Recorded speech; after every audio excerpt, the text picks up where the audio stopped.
We are live here, Deep Fried Draft, bringing you our annual tradition of the random mock draft, if you will, the blind draw mock draft. We don't really know what we want to call it, but we're going to do it different tonight because we got a guest here tonight from NFLDraftDiamonds.com. He's a contributor there, does great interview series. I would recommend anybody go there and check out his work and follow him on Twitter at DraftGuyJimmy. It is Jimmy Williams. How are you doing tonight, man? Doing okay, man. Been a busy day, but making it work. Definitely getting excited for this draft coming up. So, yeah, and you're the one that you kind of messaged me because you always seem to have fun when I've done this by myself the last couple of years. So you know what? If I'm gonna do it, let's do it a little different this year. So we're gonna actually try to explain what these teams are doing when we randomly draw a name out of the hat. Yeah, we'll make it up as we go along. Yeah, it's going to be fun. It's going to be fun. So what we've done here for anybody who has not watched this before, we basically take because everybody has this time of year, you've heard 60 to 70 players that are going to be first round picks, right? So we've taken basically 50 guys that at one point or another here in the last month or so have been mocked in, generally speaking, mocked in the first round by, different sources, be it the national media, be it, your draft nicks and the like myself.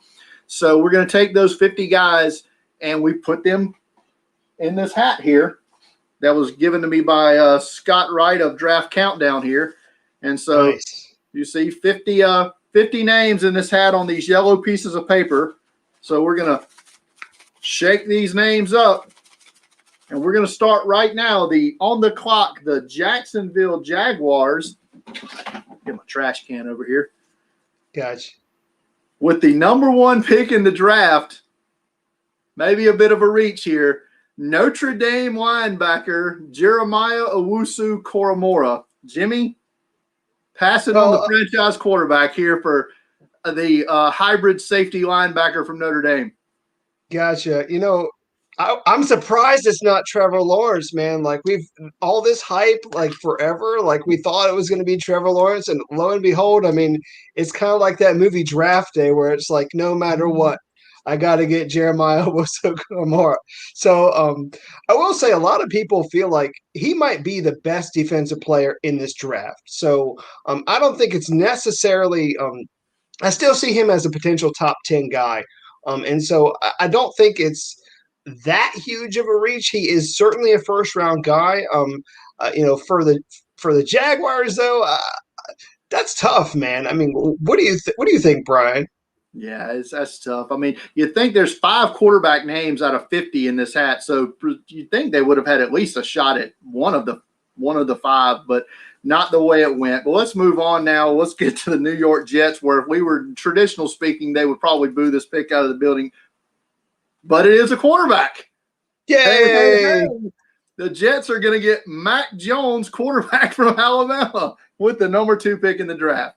Well, I mean, they traded away their guy, so I mean, boom, they're getting a quarterback, which obviously we thought, they were going to get Zach Wilson. I think most people have Lawrence Wilson in like 99.999% of the mocks out there.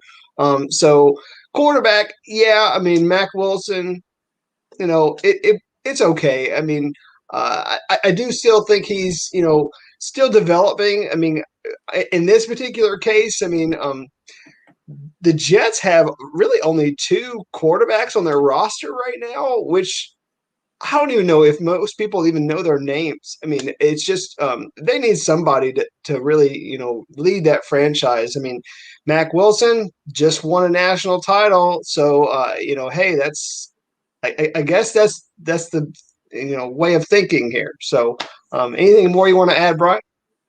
At least they didn't trade 3 first-round draft picks to move up to get Mac Jones. Yeah. But speaking of a team that has traded those 3 first-round draft picks to move up, well, now they're going to add to the offensive line where they draft Oklahoma State offensive tackle Tevin Jenkins here to the 49ers at pick 3. Yeah, I don't know what to say about that one. You're going to trade the the farm, yeah, I mean, I really don't know what to say about, having Jenkins. I mean, I like Jenkins. I mean, I think he's a good, he could probably come in day one, be your starter out there at right tackle, but definitely not the guy there, for me to trade up like Yeah. a You're you're million you're spots you're to you're, get. you're So, probably not giving up a 2022 and 2023 first round pick for Tevin Jenkins. Uh, so let's shake it up a little bit more here. Let's go to yeah, pick yeah, 4 in the Atlanta Falcons. Another offensive tackle. Back-to-back offensive tackles go here in the top 4, and it's Liam Eichenberg from Notre Dame, the number 4 pick in the draft to Atlanta.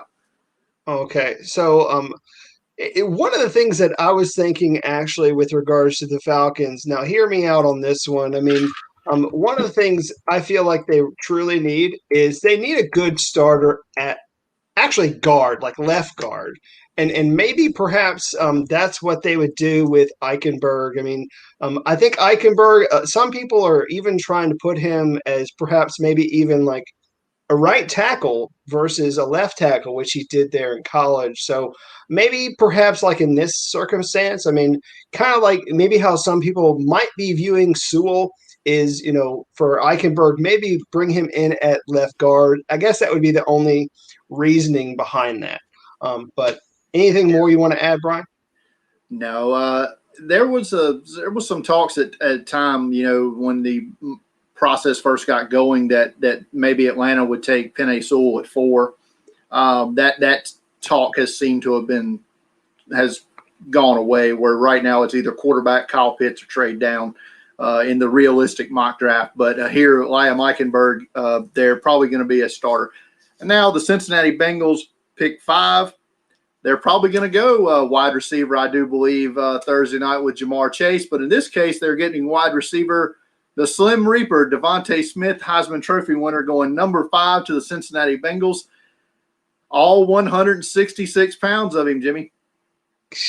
I would defer to you on this one, man. They're your Bengals, so I obviously a Heisman winner. Did wonderful things there for Alabama. Wonderful deep threat. You guys just parted ways with AJ Green, so I mean you're gonna need a guy there on the outside. I personally think that if you were to go with that guy, I don't think it would be the Slim Reaper, as you call him. It would be the other, Jamar Chase. I mean, that'd be the way that I would go with it. If indeed you want to go with a wide receiver. But what anything more you want to add? I mean, in this scenario, Smith would be their number 1 wide receiver, even if he was the pick. There is a hole there. There's 100 target hole there with AJ Green gone. The Bengals are going to throw the ball a lot. They showed that last year when Burrow was healthy.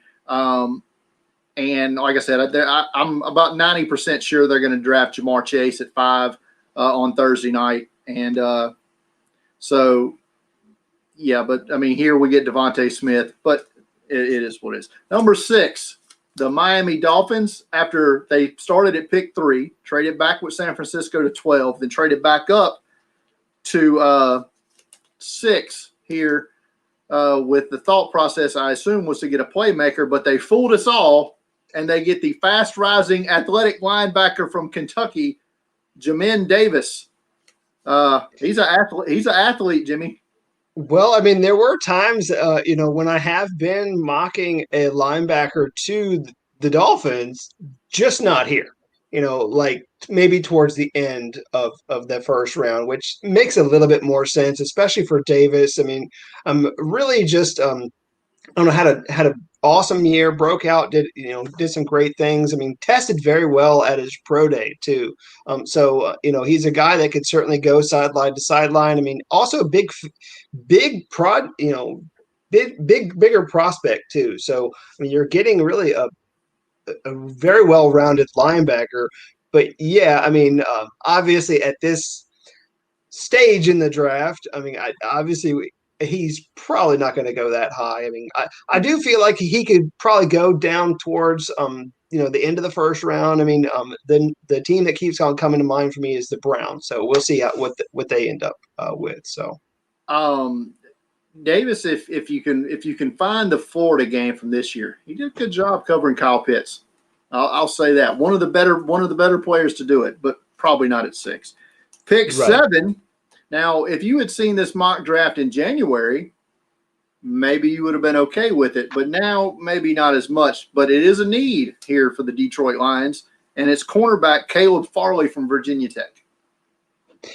Yeah, I mean, the big news right now is, I think Farley, he opted out this past season. So, you wonder about his health, where he's at. I think he just recently got didn't he just recently get surgery of some sort He's got too? some sort of some deal with his back. Yeah. Has come up in his medicals that got him perhaps maybe even falling out of round 1. Yeah, and again, I think that's a complete possibility for Farley. But I mean, definitely a need there. I mean, they need somebody to go in there and start. So we'll see. We'll see how it all works out. I mean, obviously a need. I mean, the need there for the Lions. I lately I've been thinking they need a wide receiver. Their wide That's receiver what depth chart is bad. it's terrible. Bad. So I mean, Waddle was still there. I mean, why didn't they take Waddle? Why didn't they take Chase? Who knows? But I mean, in this random mock draft, I mean, obviously they end up taking Farley. So Pick 8, the Carolina Panthers, and new home of Sam Darnold. And this pick, they've tended to like drafting defensive linemen in the first round over the years, and they drafted every draft pick they had last year was a defensive player. They start out the 2021 draft with Levi Onwu Zurichi, the interior defensive lineman from Washington. Guy had a great week at the Senior Bowl. Well, had a great day at the Senior Bowl. He only practiced one day, but he was dominant the one day he was there. yeah, I mean, take a guy like him. I mean, him and Derek Brown. I mean, maybe they're going to be special there for Carolina, but again, probably not going to happen. But it is kind of interesting. I mean, I do think back a little bit when Washington did the same, and they had Jonathan Allen and Deron Payne coming in. I mean, it's very nice when you're able to get 2 first-round guys on your on your line. So if you're able to do that, then you are kind of cornering the market on talent there. So again, I don't think it's something that they do. I don't think it's a huge need, but we'll see. Pick 9 and the Denver Broncos had rumors that they may like to trade up for a quarterback in this class, possibly at 4 to Atlanta. We've heard those rumors here lately. Offensive tackle is an off-mock position here. Rashawn Slater's name's come up a lot with the Broncos, but here they do go with an offensive tackle. It's not Rashawn Slater. It's not Penei Sewell. It is Christian Darrisaw from Virginia Tech. Well, I mean, Christian Darrisaw is viewed as a legitimate first-round draft pick there, from Virginia Tech. I mean, at left tackle. I know that there have been talks about, maybe adding somebody there like on the line, but I don't think that that's where they go, in my opinion. But Darrisaw, I think for me is more so like mid to late first round, and kind of value. I mean, obviously getting good, decent. Is a decent player for them, but obviously not somebody that I would have for them. So anything more you want to add?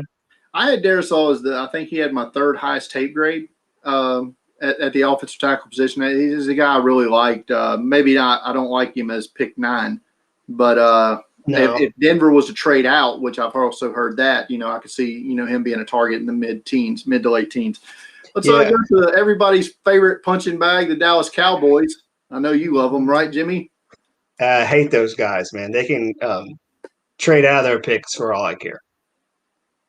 I mean, they just gave a lot of money to Dak Prescott, one of the highest paid quarterbacks in the league now. Maybe they've had buyer's remorse as they have now drafted Zach Wilson, the quarterback from BYU. Yes. Let's have a quarterback controversy there in Dallas. I think that would be great. Let's completely mess up their team. Obviously the owner, they're all in on Dak Prescott. I mean, that's, just how it goes. But, let's just say, heaven forbid, I mean, even though he is a Dallas Cowboy, but heaven forbid Dak Prescott goes down with an injury again. And so, I mean, every team needs a good solid backup. And so, just kind of in the case, where the Packers ended up going getting, Jordan Love. Here they go and they get a backup for Dak Prescott. So still not exactly what I would do, but I mean, obviously, I guess that might be the mentality if that were to happen, which of course we know it won't. But that would be the mentality, I guess, for that pick.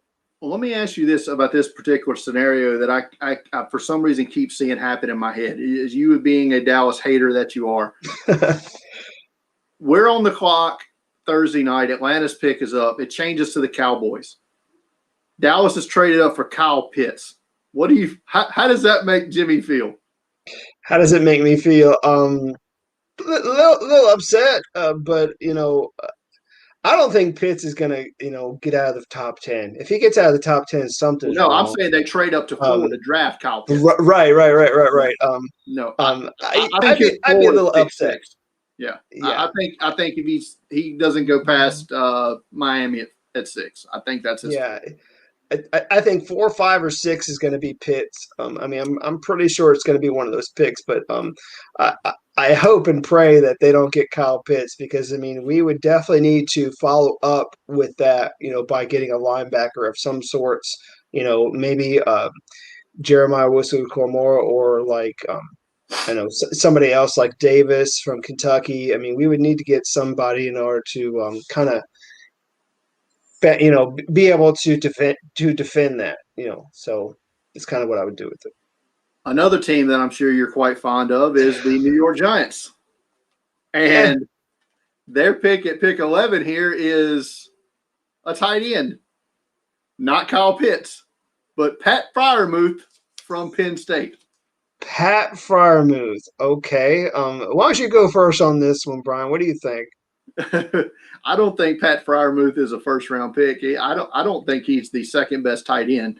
I'm not a big fan of his. I've seen him mocked to Jacksonville at 25 in the first round, and maybe some people have had him one of the Jets at 23. I don't see what everybody see. I actually prefer Hunter Long as a prospect to Freiermuth. But yeah, for the Giants here, I don't know. I mean, he would be a position fit because he's not the same tight end as Evan Ingram. So yeah. But I could see them going with a wide receiver maybe, or maybe even an edge rusher going to New York here, but probably not. Yeah, I mean, I've had them taking an edge rusher for a long while when I'm doing my mocks, but I'm kind of with you there. I mean, if they were to go with a tight end, I mean, obviously Evan Ingram, he's more wide receiver than he is tight end. I mean, he's not a big blocker, which I think obviously Freiermuth, that is one of the best tools that he brings to any team, would be obviously his ability to go out there and be a lead blocker. And people forget that. People forget that, each and every tight end out there has their own specialty. And, obviously Freiermuth, I feel like he needs to go to a team that, is going to be running the ball a lot, so that he can be able to sneak out like on a play action and boom, like you got your man. And that's kind of how I would see it. Yeah, I mean, I don't really see Freiermuth as a first rounder like you. I mean, I see him going in, somewhere in my top 50. But I mean, obviously, yeah. I mean, I see him maybe Jacksonville there at the beginning of the second, but that's tough for me. He's going to be the second tight end off the board. It's just I don't think it's in round 1. But yeah. Let's go to the other team in the NFC East. It's not the Washington football team. The Philadelphia Eagles traded back here from 6 to 12, and they get another offensive tackle off the board. That's not Penei Sewell or Rashawn Slater. It's a guy I'm very high on, Samuel Cosmi from Texas. Cosme blew up his pro day, man. I mean, he did a very awesome job there. So, how do you think that helped him in his stock? I mean, did that help validate some of your opinions? I mean, I had him probably as like the probably fifth or sixth highest tape grade on my offensive tackles, but he's going to be in my top 10 overall prospects whenever my final top 100 comes out. I think he's going to come in around ninth. I think eighth or ninth. I mean, he's just an elite athlete. He tested in 99.9% athletic score at offensive tackle on the RAS, relativeathleticscores.com. Samuel Cosme, he's a tremendous athlete. I think he should be a first rounder. I don't know if he will be or not. If he is, it's going to be late, probably back end of round one. But he fits a need for Philly for sure at offensive tackle if this was to go down. You're talking about a guy, ran a 4.8, 4.40, benched 36 times. Just again, a dominant player out there as a pass blocker. One of the things that he offers is it potentially playing either side. Whether you want to keep him, basically have him lined up as you're starting, left tackle or right tackle. I mean, I think that he can do both. Yeah, I think he's one of the guys that the Bengals are probably hoping are on the board. If and when they take Jamar Chase at 5, they're going to want to come back with an offensive lineman at 38. And I think he's one of the guys that could very well be on the board for them there. Very possible, I think, is Cosme. Let's go now to the Los Angeles Chargers. Had Rookie of the Year quarterback Justin Herbert. They've upgraded their offensive line a little bit here, but I still think everybody that probably feels like it's still a position they can upgrade. Definitely on the outside at tackle, where we've seen a run of them so far. I think that if Penei Sewell falls to pick 7, I think that's going to be a spot for them to trade up with Detroit to get him, because Tom Telesco, the GM, has traded up a lot. But pick 13 here, it is not an offensive tackle. It's a corner. What? It's Greg Newsome from Northwestern. Greg Newsome. Well, I mean, I know Greg Newsome. A lot of people are mocking him now as a first rounder. I mean, I think that he does go in that late first to maybe early second range. I mean, for the Chargers, though, I think the only thing that they truly need are just more bodies on their depth chart. I mean, they already have a lot of people in place. I mean, I don't think Newsome is the way to go here. I mean, the Chargers really need some help on that offensive line. I mean, they need some somebody, like you said. I mean, if Sewell was able to go to the Chargers, I think that would be perfect. But somebody there, either at tackle or guard. I mean, I personally think they really need to upgrade really both of their guard positions if they can. Yeah, I think you're right. I mean, there's still a chance. I guess they could, maybe bring back Trey Turner. I've seen Elijah Vera Tucker's name bandied about as a possible fit here too, and it's one I like as well. For the Chargers. Let's go now. Pick 14, the Minnesota Vikings.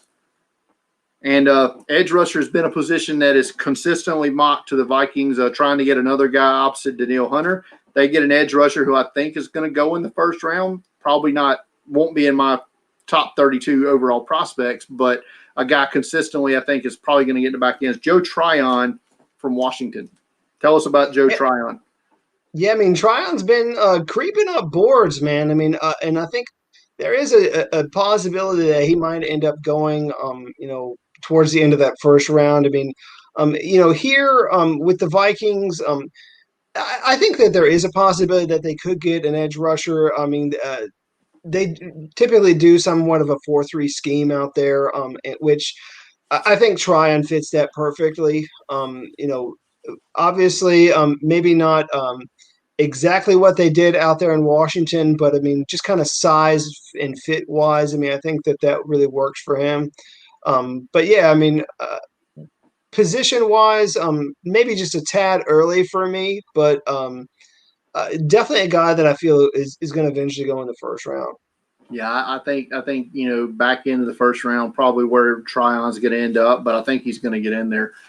New England Patriots pick 15 here, and oh boy, we have let Bill Belichick at pick 15 get his hands on Trevor Lawrence, the quarterback from Clemson? All right, I'm out. No, I just man, this would be like the end of the world if this actually happened. Obviously, I mean, with Tom Brady now gone and out of the way and out of the picture, I don't think that they're completely all in with Cam Newton. I mean, they're. I think he's just there to fill in right now. And at some point in this draft, I feel like they're going to end up getting a guy. They're going to end up getting whoever maybe slips in the first, whether that be Fields or Mac Jones or Trey Lance. Like whoever slips, I feel like the Patriots are going to get. Um, I don't know if they really. I mean, obviously, this scenario is not going to happen. We all know Lawrence is going to go number one. I know. I know the Patriots don't have a third round pick. So there is a possibility that they might trade back to hopefully reacquire that. But yeah, we'll see how this goes. I mean, this would be the end of the world if it happened. So I also would not be surprised here if they wait San Francisco out and wait till Jimmy Garoppolo goes in the bargain bin, and then get him back. Scoop them up for a day 3 pick. But Trevor Lawrence, 15 overall to the Patriots. Good luck, everybody. Pick 16, the Arizona Cardinals. And I'll be honest here, I would not be surprised to see Cliff Kingsbury and company want to add this style of weapon to their offense. Maybe not at pick 16, but Rondale Moore, Purdue, wide receiver. I mean, Rondale Moore is an exciting player. I mean, that's just, face to facts. I mean, really the only reason why Rondale Moore doesn't go in the first is probably the same reason why, Devonta Smith isn't maybe the most, wanted guy out of the bunch. And it's really just his size. I mean, I do think that the Cardinals maybe need a late round guy, just to, for the sake of development. I mean, they've got enough wide receivers, I think, to throw to. I mean, obviously putting a guy out there like Rondale Moore would be fantastic for them, just give them an extra weapon. But yeah, I mean, here, I don't think Rondale Moore is going to be a first rounder at this point. I mean, fantastic athlete. I love him, but I think he's going to slip to second. Rondale Moore is one of the few players that I had to go back and watch 2018 tape on to get a grade for. So, yeah, injuries haven't been kind to Mr. Moore. The Las Vegas Raiders pick 17. Another wide receiver, Kadarius Toney from Florida, here to Vegas. Well, I mean, in the Raiders situation, I don't think it's too far-fetched for them to get a wide receiver. I mean, get somebody to pair with Ruggs. I think that would be dangerous to have another guy out there. I don't think it's not really an immediate need, but I mean, it would definitely be a very dangerous, I guess, option there for guys there in the AFC to really defend against. So. Yeah, Kadarius Toney, definitely an exciting player. Some people might, I don't know, knock him a little bit, because he really doesn't have maybe as much tape as other guys. I mean, really, this past year was his breakout year. So yeah, I mean that's really the biggest question on him, I think. Anything more you want to add, Brian? I can say this about Kadarius Toney: the 101 drills at the Senior Bowl were very kind to Kadarius Toney. I'll say that. Other things about Kadarius Toney people may not know is he was one of the best high school quarterbacks in the state of Alabama, and he can probably throw the ball 80 yards. That's no joke. Wow. He can do it. He was there. Before practice, he was out there warming up with some of the Panthers, what do you call them? Guys, assistants or whatever, guys that were just, I don't want to call them ball boys, but you know what I'm talking about. But anyway, he was warming up with these guys and just I don't think they were prepared for the ball that was coming back to them 30 yards down the field, and he put some smoke on them, and it wasn't good. But Kadarius Toney for the Raiders would definitely be an athletic upgrade over Hunter Renfrow in the slot. I mean, Hunter Renfrow is nice and all, but it would certainly be an upgrade. But let's not put any slander on the name of Brian Edwards that let's not be disparaging Gamecock greats here, Jimmy. Yeah, no, well, I mean, I'm just saying, Kadarius Toney's pretty good. A pick that I've actually mocked to the Miami Dolphins here at pick 18 at least once, probably one during my other previous 7 mock drafts, but edge rusher Kwity Paye to Miami here at 18. Yeah, I think a lot of people lately with Kwity Paye, there's this, I guess, rumor that keeps on flying around that he might be a potential bust. So that's maybe what scares guys. With Kwity Paye, some people might question his, I don't know, love for the game or attention as to maybe what's going on, like when the play's not happening or something like that. But I mean, definitely one of the top edge rushers. Let's just face it, Miami, you have a ton of picks for a reason. You have a lot of needs. Take the best player on the board, whoever it is. In this particular case, I mean, you are probably looking at Kwity Paye. Sure. Pick 19 now belongs to the Washington football team. Hey, we need a reshake here. We need a reshake. Oh darn, here. Man! Let's get Washington something of note here. Let's go Justin Fields. Who we got? I like it. I don't know if it's a need, but we're adding Jamar Chase, wide receiver LSU. Jamar Chase to the Washington football team. Hey, you know what? I mean, Jamar Chase is a great athlete. I mean, I don't. First of all, I don't think that Washington goes with a wide receiver of his type, I guess I should say. I mean, but I feel like Jamar Chase is a great athlete, man. You can't really knock him. I mean, he is totally not going to fall this far. I mean, if he falls past, like, I don't know, top 10, if he's out of the top 10, something's seriously wrong. Yeah, he had a bong mass video leak on draft day if he's here at 19.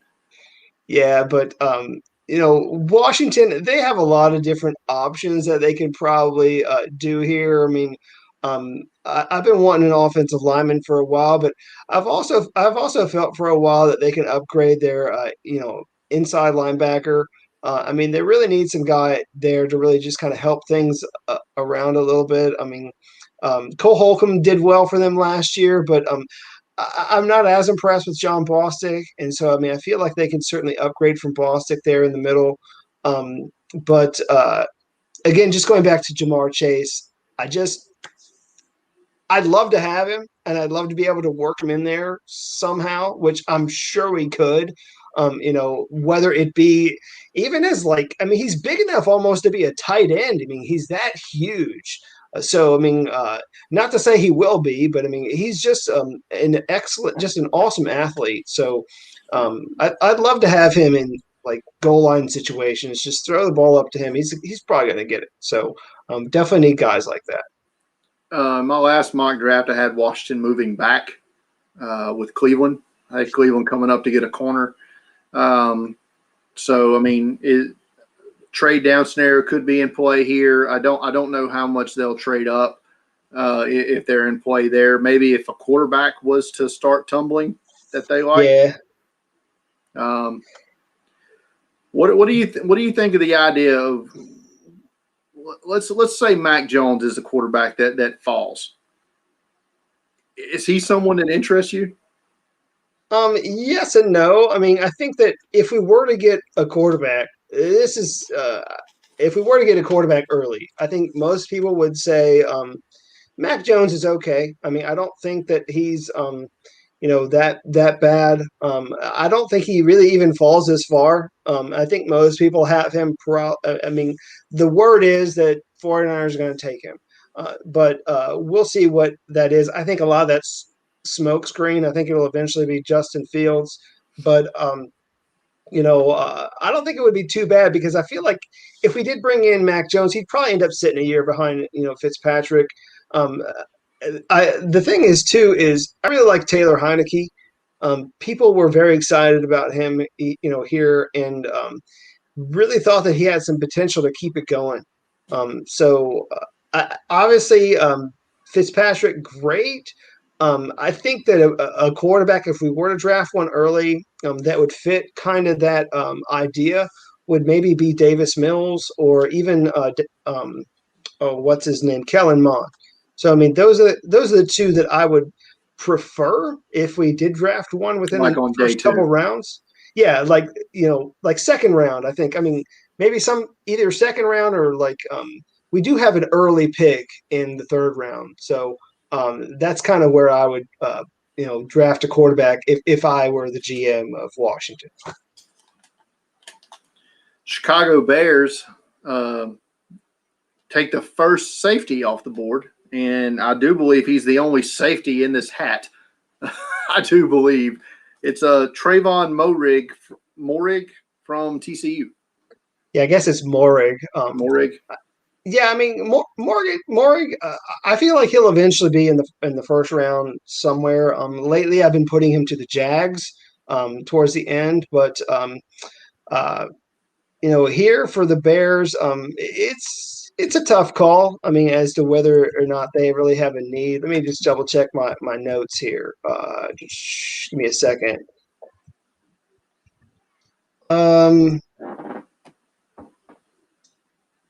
All right. So per my notes, it said, yeah, I mean, strong safety is actually a need. So definitely somebody to come in and compete for that starting job. So um, probably one of their biggest needs, but maybe not something that I don't know. I think that this is actually a possibility. So we'll see how that comes together for the Bears. I mean, I think obviously quarterback is definitely in play here, but safety isn't far off. I think safety is certainly a possibility.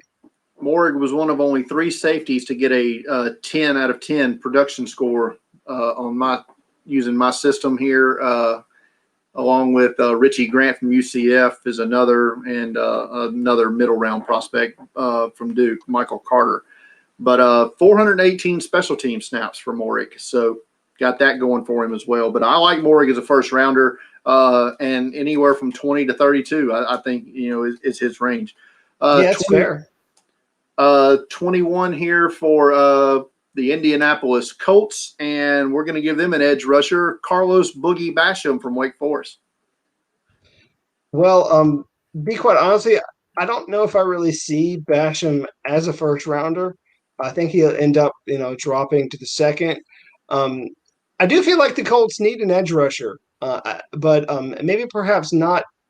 I don't know, maybe someone who's a little bit more slim, I think, to fit their 4-3 scheme.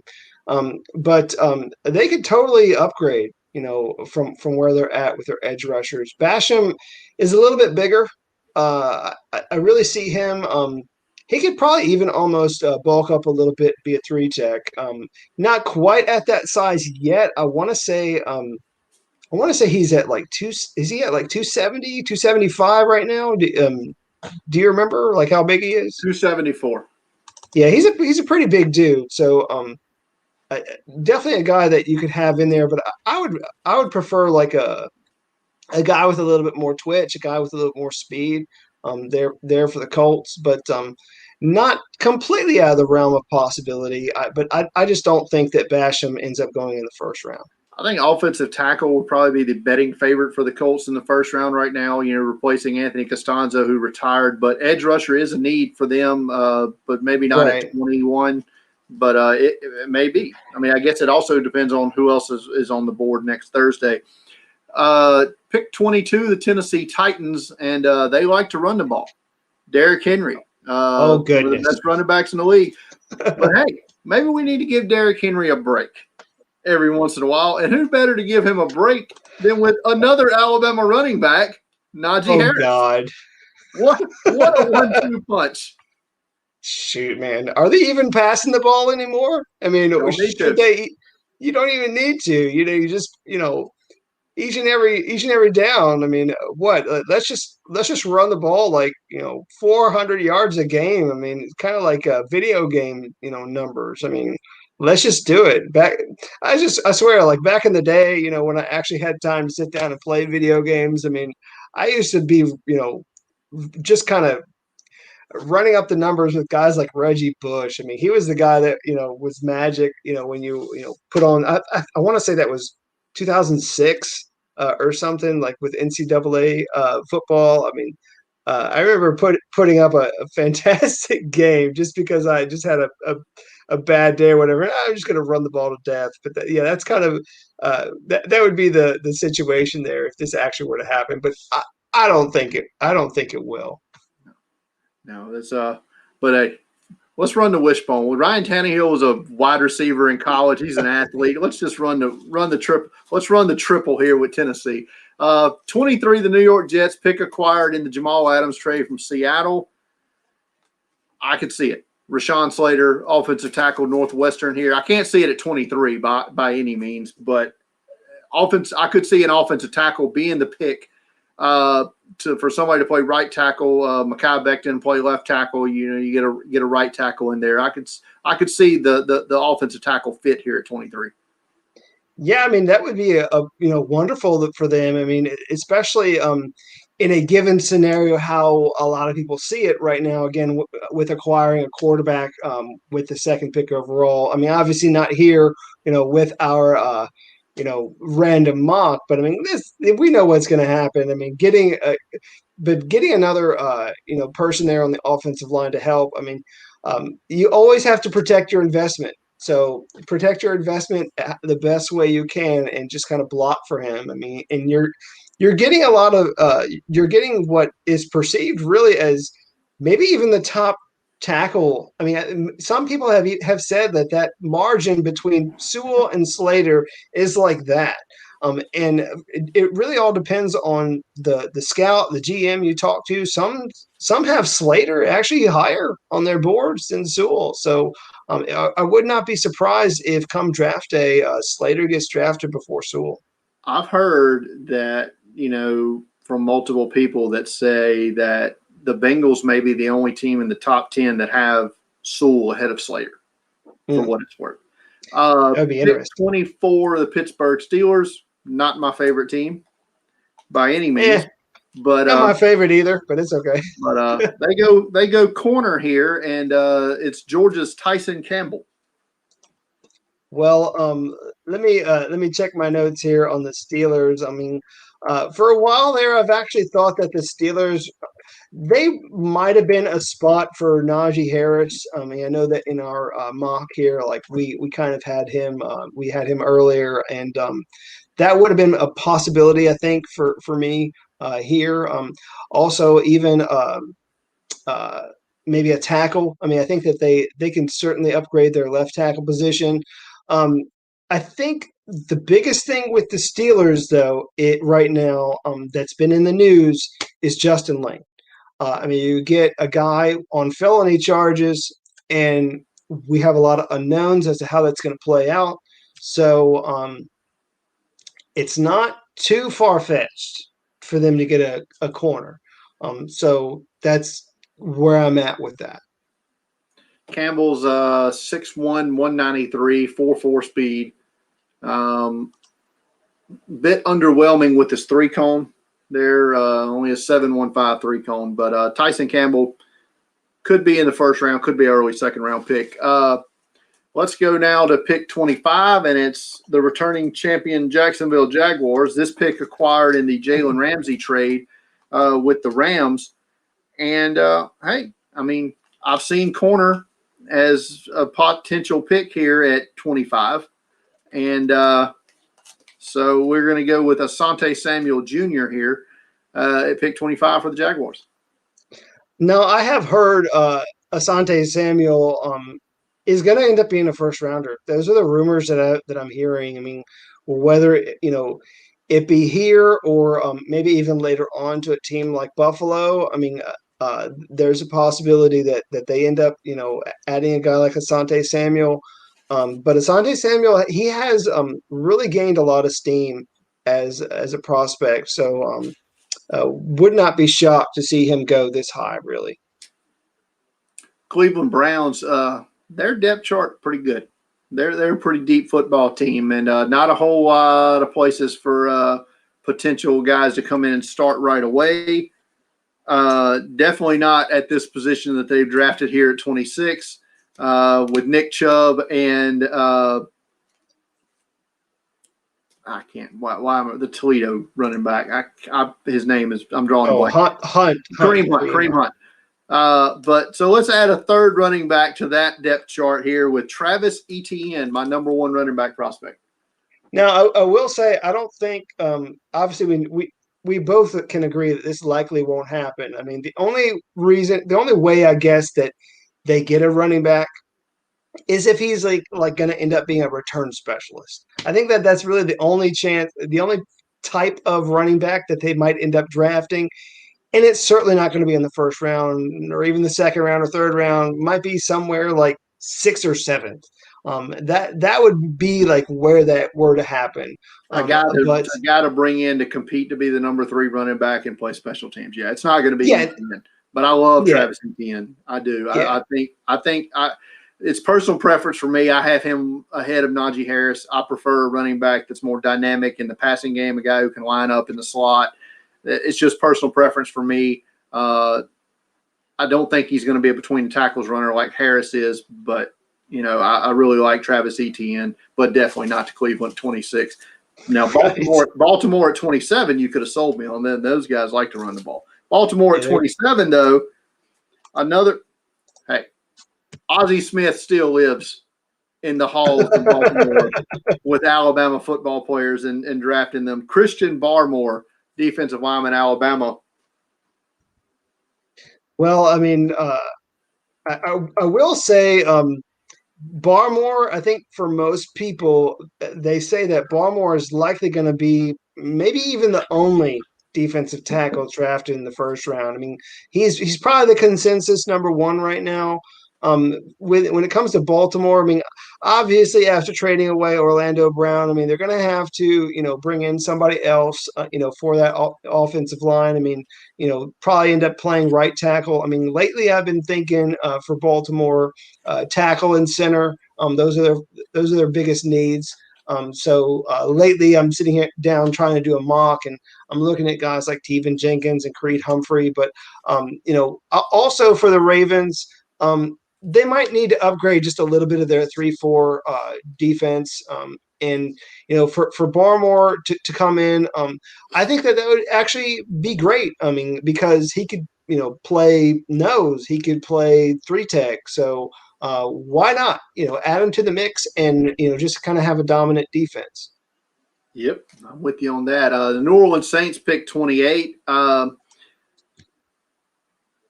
One has to think they would be looking at a quarterback of the future at some point. I don't think it's going to be a pick 28, and it's not who's on the card here. But receiver, I've seen mocked to them a few times.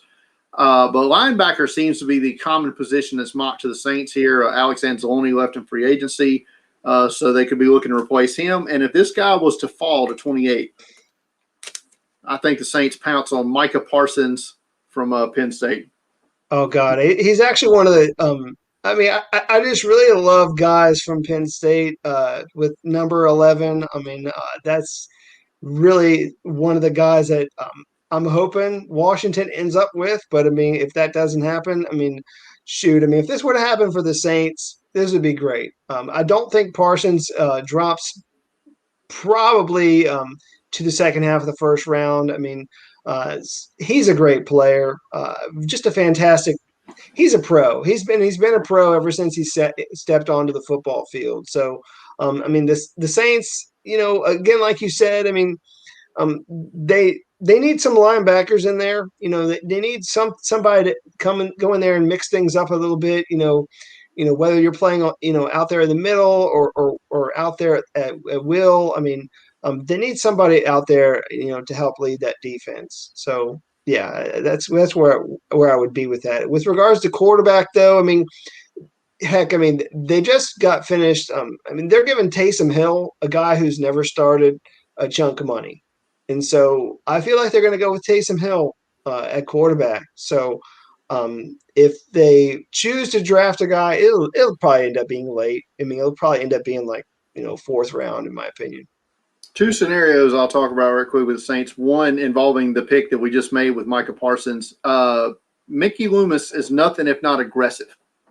And if Micah Parsons Right. was to start hitting that late teen area, if he's a guy the Saints like, Loomis will go up and get him. He damn the torpedoes, he'll go up and get him. But a scenario I like for the Saints is their salary cap is bad. Like, it's a bad situation. They might not even be able to sign a first round pick. It might be like the NBA where they just sell the 28th pick for $3 million or something. But They draft a kicker. They'll draft a kicker in the first round. I like the idea of the Saints trading out of the first round into like the early 40s and then taking someone like Kyle Trask or Davis Mills or whoever that sixth quarterback is to be their, future quarterback when they realize it ain't Taysom Hill. Green Bay now on the clock at 29. They failed to get Aaron Rodgers a weapon last year. Instead drafted Jordan Love. This year, in our blind draw mock draft, they decide to give Aaron Rodgers a weapon, and it's Jalen Waddle, the wide receiver from Alabama. Well, I'll be quite honest with you. Like, if this were to happen, I mean, there will be people like, just in just tears of joy if this happens for Green Bay, because I mean, Waddle's fantastic. I mean, the thing is if you turn on tape of Alabama, I mean, obviously, Smith is the big name. I mean, he's the one with all the accolades. But if you actually check the tape, when Waddle is actually out there and healthy, he is actually the more dynamic wide receiver. I mean, he's the guy that has blazing speed that you can, put on the outside, bring in the inside and as a slot. I mean, come on now. I mean, it just wouldn't be fair to have a guy like that out there for Aaron Rodgers to throw to, which I do feel like this type of wide receiver is really the type of wide receiver that they could use, a good slot receiver. So maybe if Kadarius Toney is there for them, that would be a good fit. Maybe if they want to, I don't know. At one point or another, I actually had Rondell Moore going to them, but I mean, I feel like Rondell Moore, again, like we had already mentioned, is probably going to end up slipping to the second. And a lot of other great slot receivers that could come up. I mean, one of which I think Elijah Moore is a name that keeps on popping up too. So I mean, that's certainly a possibility for them. So obviously, slot receiver very high for them. So. Anything more you want to add, Brian, on your end? No, I like what you said about Elijah Moore, Kadarius Toney. I think those are two big fits there for Green Bay. I had them drafting Terrence Marshall in my last mock draft. Was a name I had there as well. That brings us to the Buffalo Bills, and I got a feeling that all those worries about Dawson Knox and their tight end position would go away here at pick 30 when Kyle Pitts is the pick to Buffalo. Oh my Lord. Kyle Pitts he's not dropping this far. No. If he drops out of the top 10, something is seriously wrong. I mean, maybe he shot someone like the day before or something. But I mean, if something crazy were to happen,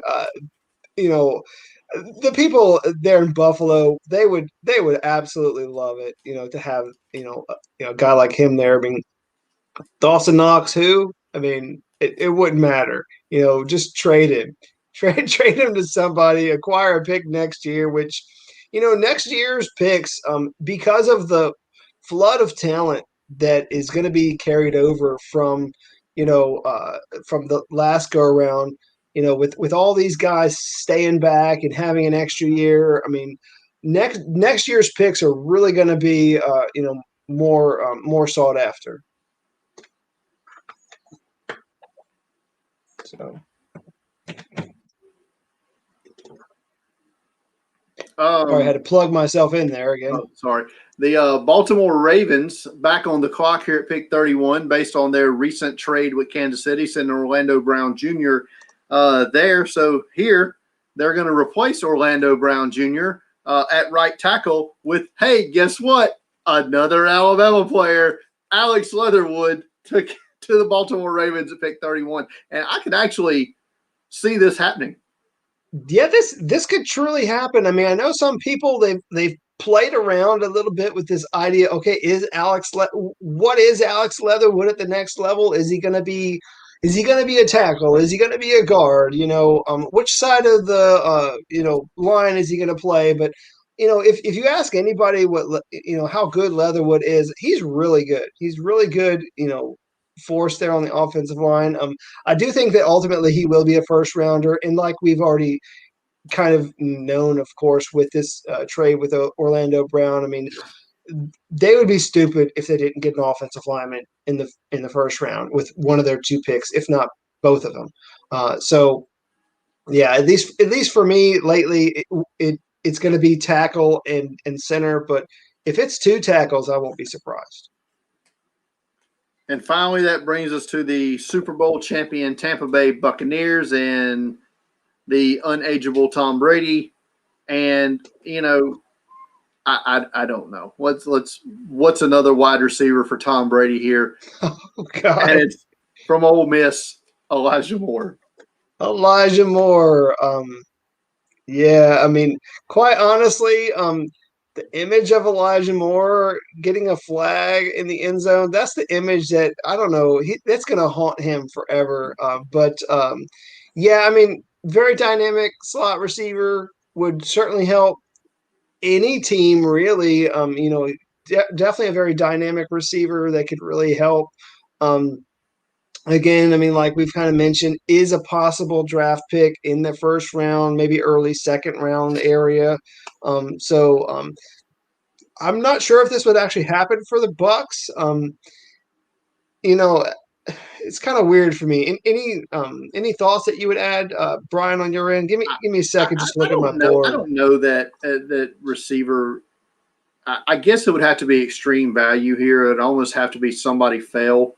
Not one of the top three, but maybe like a Rashad Bateman or something was to fall. Even then, I don't know. They've got too much money tied up in the wide receiver position. I think it's probably going to be more along the lines of like an edge or maybe an interior defensive lineman, someone that can rush the passer and sub packages for them. I think that's probably more along the lines of what'll be here. Because, I mean, obviously whoever they draft isn't going to start because they're the only team I can think of that's ever returned all 22 starters back from a Super Bowl team. So they're obviously whoever they're drafting is going to be a reserve. It's just I think it needs to be somebody that can contribute, however, right away because they're in it to win it. I mean, because this is it. But so that's it. First round's over. We've done it. Mock draft. Let's go through the 18 names that slipped out of the first round that'll be available. Okay. Start night 2. Jason Oweh, the edge rusher from Penn State.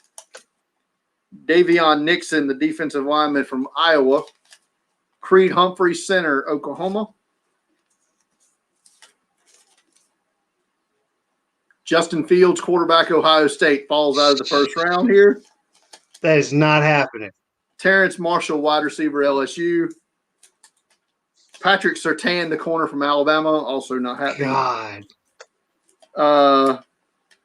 Elijah Vera Tucker, the guard tackle from Southern Cal.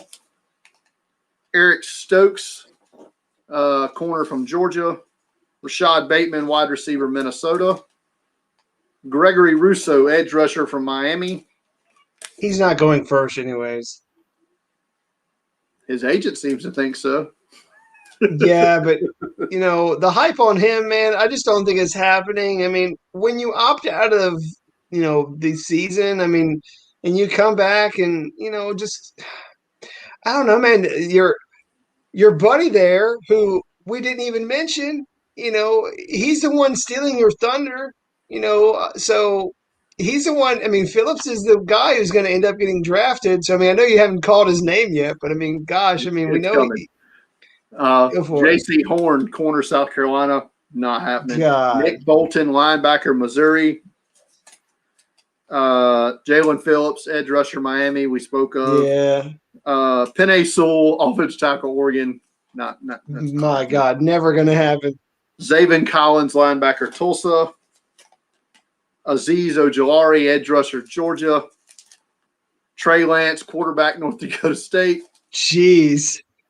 Ifeatu Melifonwu, cornerback from Syracuse. And that's going to do it. Jimmy, this was fun, buddy. I had fun going through this randomness and just talking about other scenarios possibly happening here. For the what if the NFL just drew names randomly out of a hat and assigned players to teams? This is how it would happen. Did you have fun? Yeah, man. I think it's a great exercise because, I mean, you figure anything could happen. I mean, you have 32 teams with a lot of different, minds in the mix. I mean, and, people don't always look at needs. And I think that as fans and evaluators and people that do these sorts of things, you know, it's not always about need. You can try you try your best to get the best players that you can. Obviously there are certain positions maybe that you don't have a spot for someone for, and so you just kind of move on to something else. And we're going to get a whole lot of surprises, no doubt. I mean, I don't think that there's a perfect mock out there yet. Even we could probably see another trade. I mean, like you had mentioned with like the Saints, I think in one of my mocks, like I tried to get like a team to come up like in that range, in order to acquire somebody like a corner. I mean, I think corners are going to be hot. And you get guys like Surtain and Horn. I mean, they dropped out of this mock, and that's totally not going to happen. I mean, and I just think that someone's going to be hungry enough to maybe go up and get one of those guys, or obviously, depending on the quarterbacks that fall, people are going to be hungry, wanting to jump up and grab one of those guys. But yeah, man, it's been fun. It's been awesome. For sure. And but yes, it's this is always fun, the what if. And I always like to go back and I keep track of it just to see if any of these actually hit. And there was a couple there that I could see, Yeah. like especially both the Baltimore picks. I could see Barmore or Leatherwood being a pick there, but most of these are far fetched and ridiculous and won't happen. But some one or two may hit. I want to say I've had it like in a few times I've had one.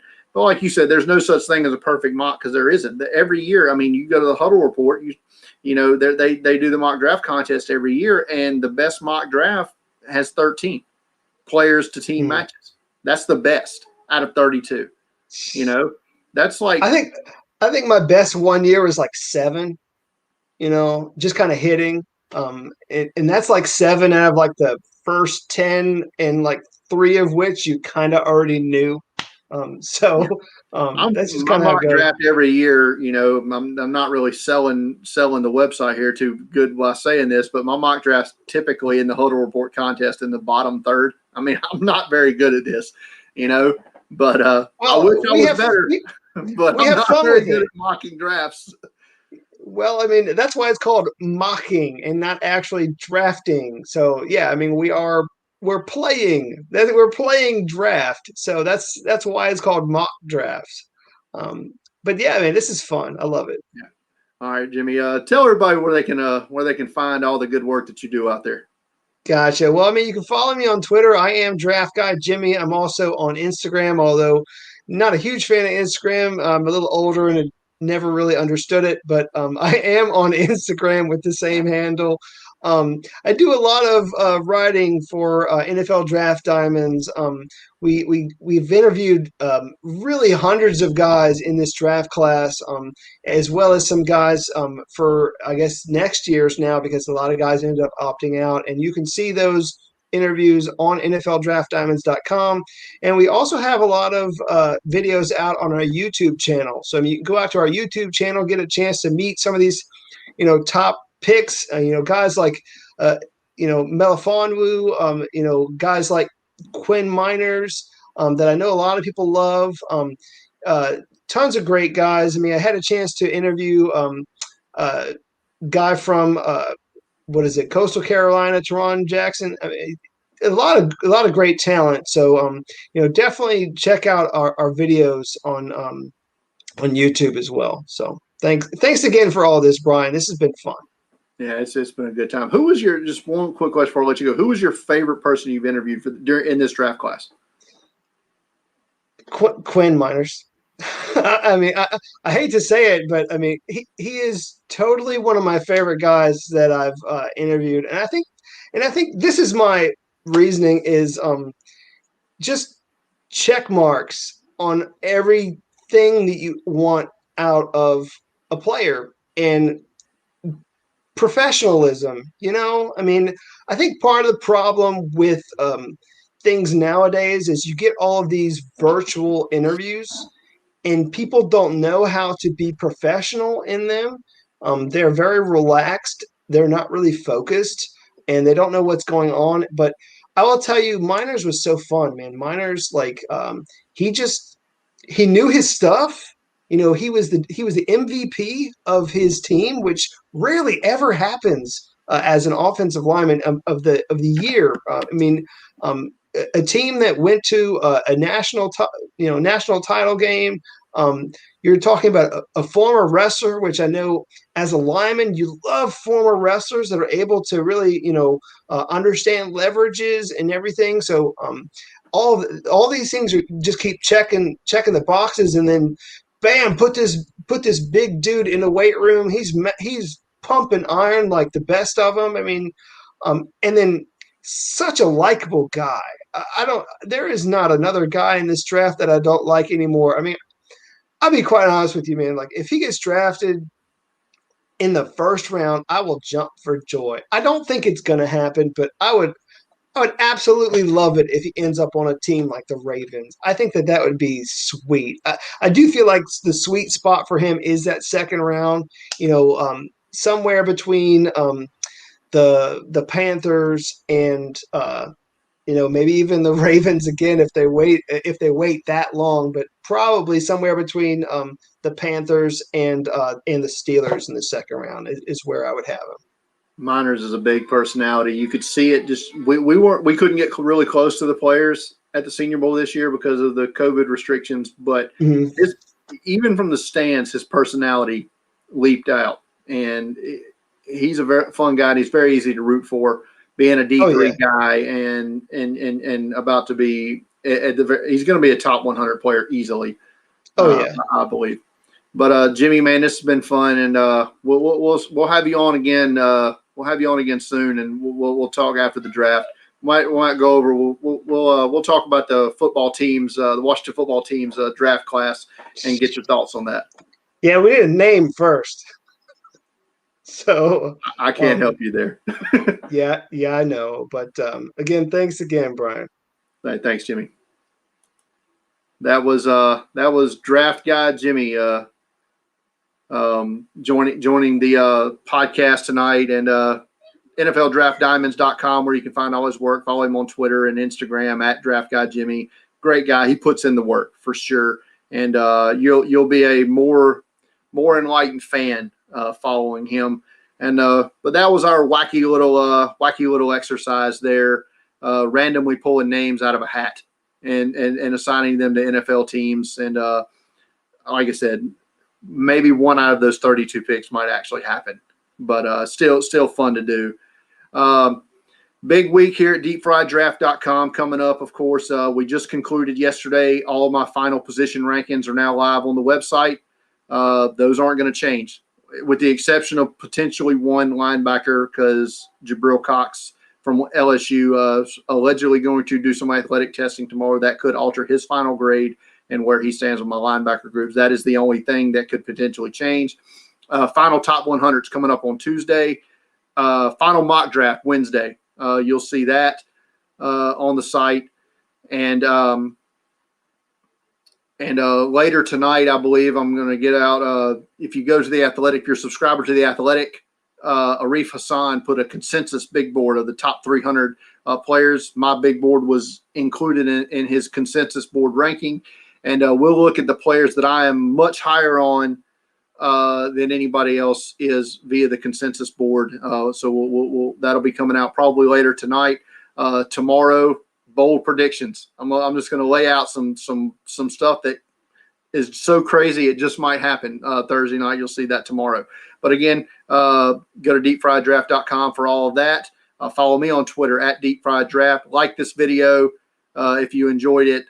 Subscribe to the channel, and so you'll get notified whenever these videos go live. We're going to start doing more of these because it's really easy to do with StreamYard.